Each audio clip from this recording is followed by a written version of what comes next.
people say, well, we can't do it that way. Well, why? Why? Did someone put a gun to your head? Someone holding your children hostage and saying you can't do this?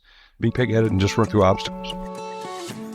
Top leaders, meaningful conversation, actionable advice, bulldoze complacency, ignite inspiration, create impact. Produced by Southwestern family of companies.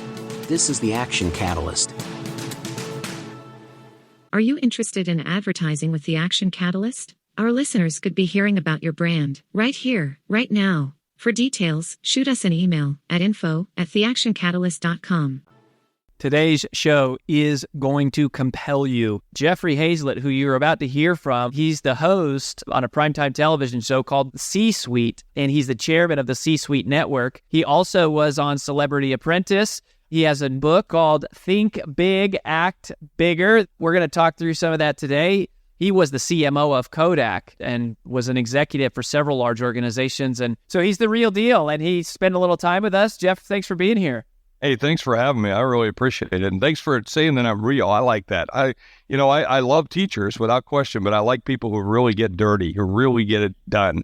And I've always been about that. I bought and sold over 250 businesses in my career, 25 billion in transaction. I've had some businesses that have been huge success and some that have lost. I've started them with the hopes of cornering the market, and I found out there wasn't one. So I've done it all. Well, some people describe you as pig-headed. So just to pick a little bit of a fight right with you off the bat, you talk about that as an advantage in your opinion. Yeah, well, somebody once I was in an HR meeting many years ago when I was president of a company and I had a CEO who's a friend of mine who's now working as a CEO for me in another company.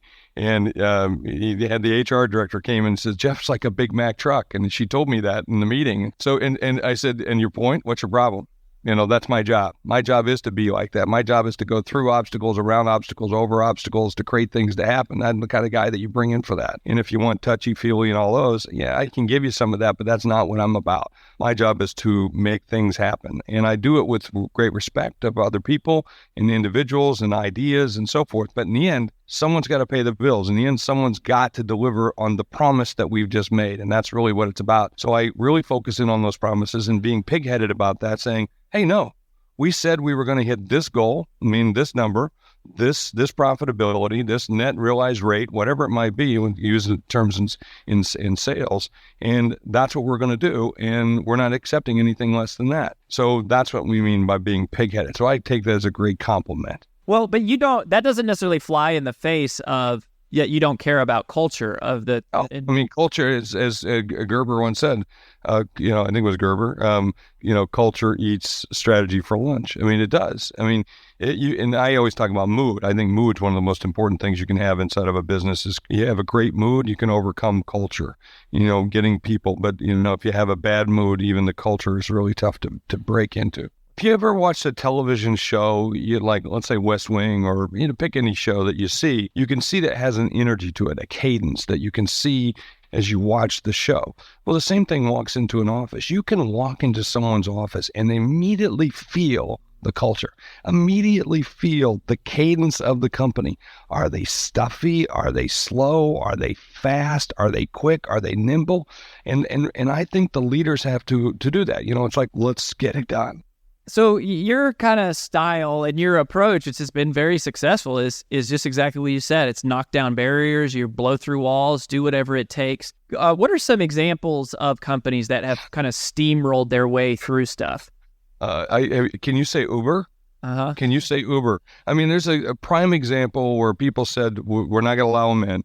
We're going to put up barriers. There's, legislative or regulatory kinds of things. And these guys are just running right through it and saying, nope, we're not accepting that. This is what we're doing. This is how we're doing it. People said it's going to be more expensive. They're going to have surge pricing. They're going to charge you outrageous prices. Yet look at that growth. Look at what they're doing because they have a service that people really want.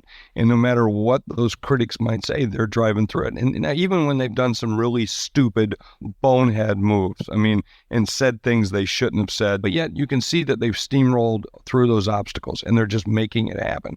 And there's tons of other companies that I can cite as examples of that continually show success after success in terms of just saying, here's our goal. Here's where we're at, and we're going to get there. And no matter what it takes, this passion for getting to that, to that ultimate utopia. And my question to you, most people who are listening right now, is why not? Why not? You get to build anything you want to do. You get to do it any way you want to do it. Why wouldn't you do it that way?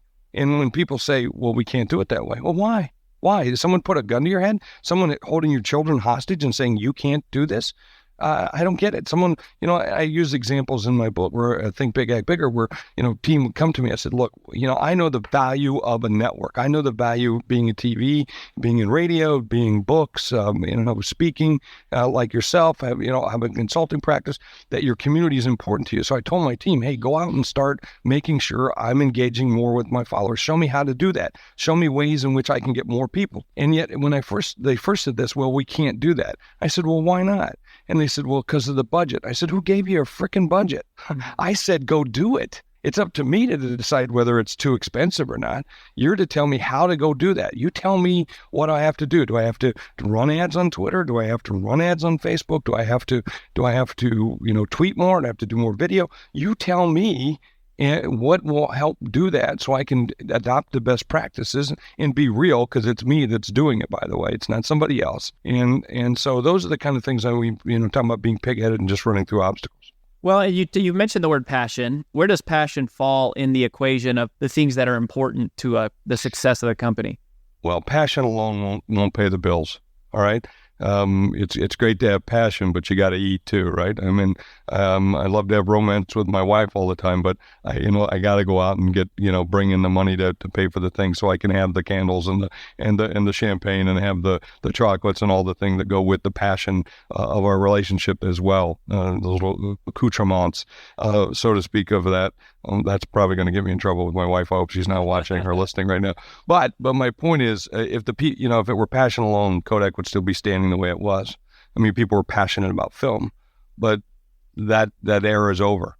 And you can't stop reason, rationality, strategy, and the implementation of new technology that replaces those things. So passion alone is not enough. It helps without question. It will carry you through a lot of different places. So whatever you're doing, you should be extremely passionate about it, but don't just let the passion blind you to the real facts and the real way of doing things. And that's why it's important for, people like yourself and others who help these businesses, understand the systematic approach and way in which you have to do things. You're passionate. I'm passionate about sales. I'm passionate about all these different products and these different ways of doing it. But in the end, I got to make sure I got good email open rates. I got to have, a regular campaign. I got to run ads. I got to do this. I got to do that. I have to back up the passion.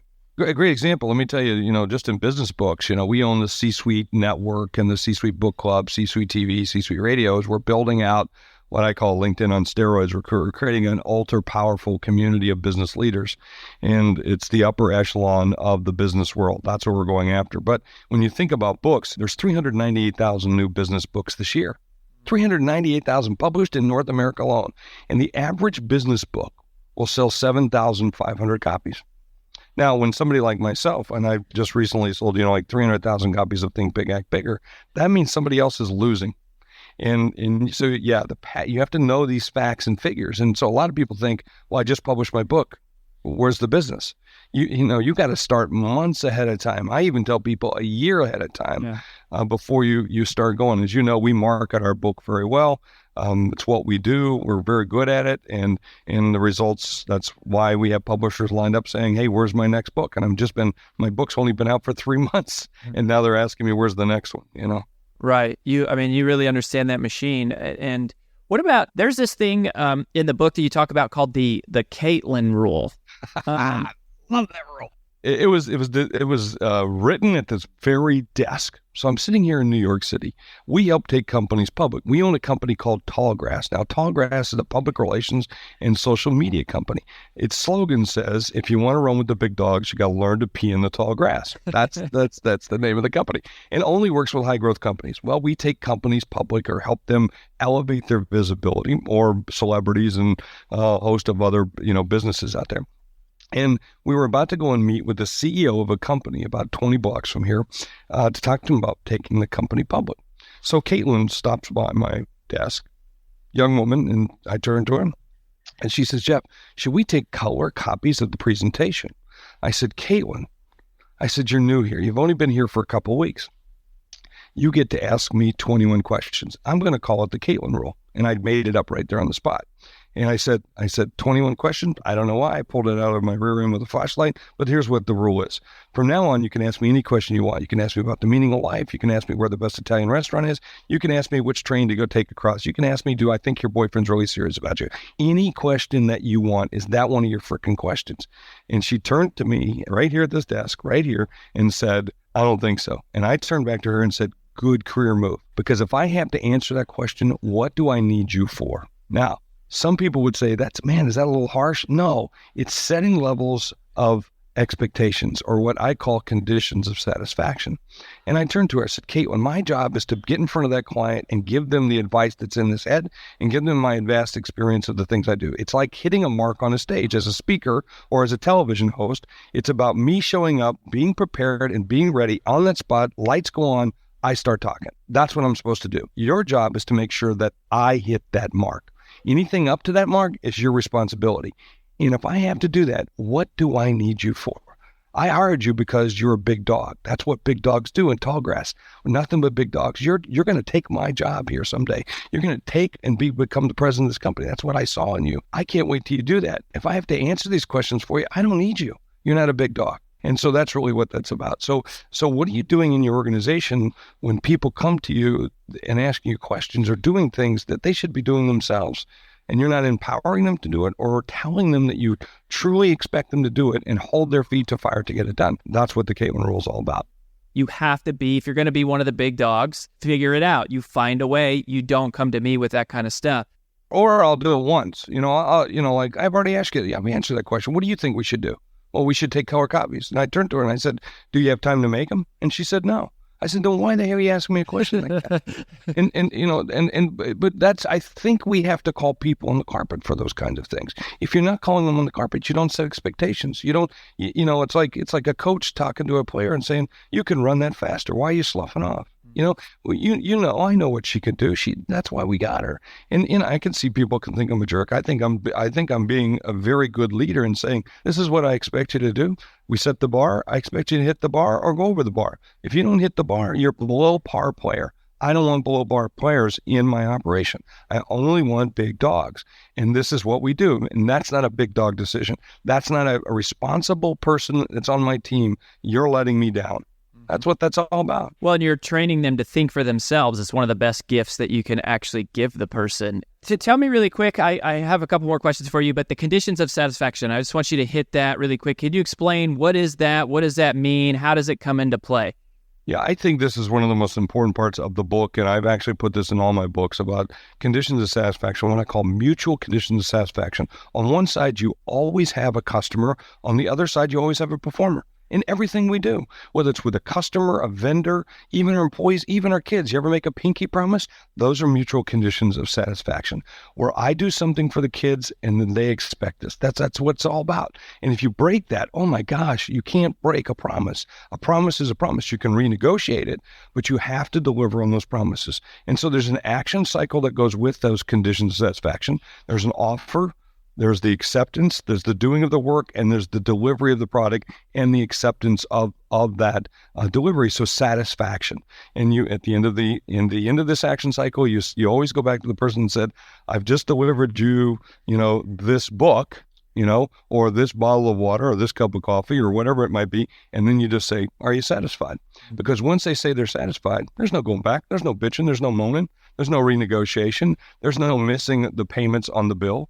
You said you were satisfied, so pay me my money, or give me what you said you were going to do. That's the way it works. Mm-hmm. Where do you want people to go to connect with you, get to plug into the C-Suite, this whole platform that you've got going? Where's the best place for them to start?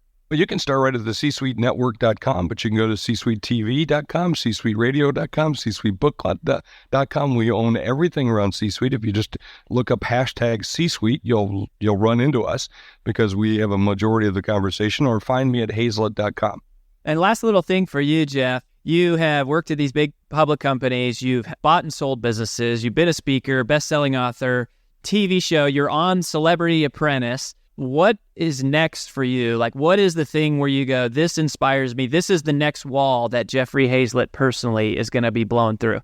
I'm really working very hard right now on the C-Suite network. This is a way for me to be able to help business leaders become more strategic and stay the most strategic person in the room. Today, we're just inundated with time, inundated with all these different things that are taking up the things that we need to do. And so I want to help executives continue to be the most strategic people in the room. That, and when Donald Trump's elected, I'll become an ambassador of some country. I'm trying to figure out which one I should probably go for. Well, if you didn't make everybody mad yet, I'm sure you got somebody here. Well, I love him as an individual. You know what? I give him credit for at least we're talking about the elections and we're talking about issues in ways we never have before. And I'll give him credit for that. Him and quite frankly, I'll give Bernie Sanders a credit for that as well, because we're talking about things we never would have been talking about, which is awesome. He's always promoting himself, which I always think is good. But the one thing I'll tell you about Donald, and I have done some interviews for The Post and a whole bunch of others about him. He loves to throw things out there and then watch people attack it. And then he alters his position based on those kinds of conversations. It's called causing tension. And I think great leaders do cause tension. They'll say something, push it in order to get people to push it one way or the other. Not necessarily the position that he or she always believes, but great leaders do that. And, and great leaders have got to have haters as part of the process. That's the way it works. Well, I love it, my friend. Thank you for making a little time for us here. Yeah, don't forget, it's not the lucky who win, it's the relentless. So get out there and be relentless every day and thinking big and acting bigger. I appreciate it. It is always a pleasure to be with you. If you enjoy this podcast, please make sure to subscribe. And to stay updated on everything that the Action Catalyst is up to, make sure to follow us on Facebook and Instagram at Action Catalyst Podcast and on Twitter at Catalyst_Action. And thanks for listening.